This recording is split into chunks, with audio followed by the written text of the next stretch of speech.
So on my yep, there we go. So on my leave from YouTube, this is something I'd seen I thought was interesting.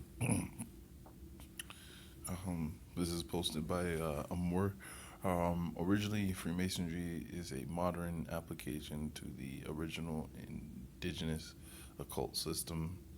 And you can see they're trying to show the similarities between the checkered floor in a Masonic temple with three candlesticks to the checkered, I wouldn't know what you would call it, towel of some sort, rag that this Mayan is supposed to have. It says your Mayan priest, and then the hand signals, you know, uh, what would you call it? The hook'em horns is what they try to cover up and say they would call it. But then it's they say the devil's horns versus this painting here. And if you're skeptical, they also show a better version or image of it there. And I thought it was interesting because you know how I feel that especially the Zulu tribe, and this is like just been putting bits and pieces together.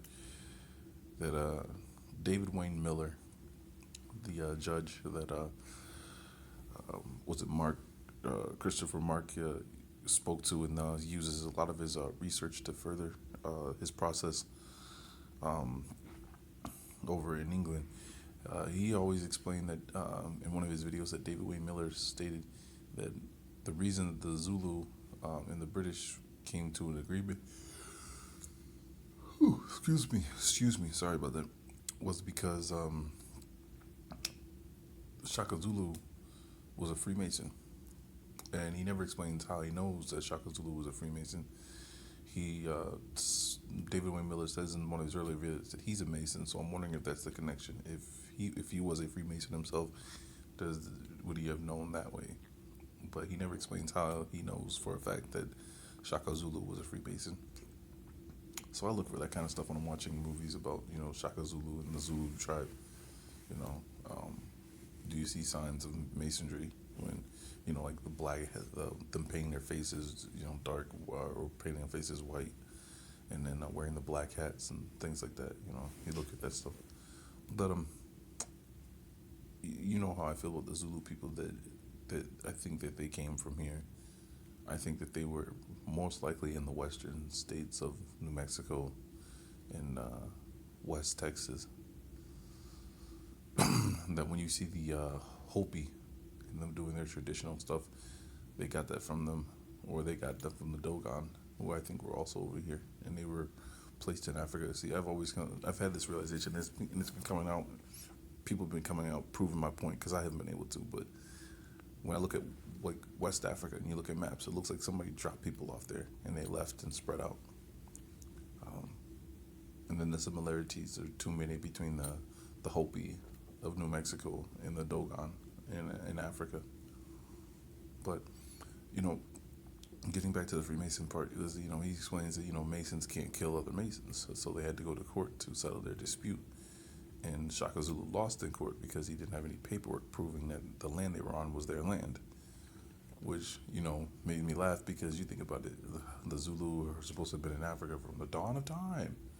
You know, how come you didn't learn anything from the Egyptians, the Nubians? Those are the only two I could think of. But you never learned anything from them on writing system, anything like that. I don't. It's hard for me to fathom that. But to me, it always says that they weren't from there. And then I was listening to an interview between what's his name?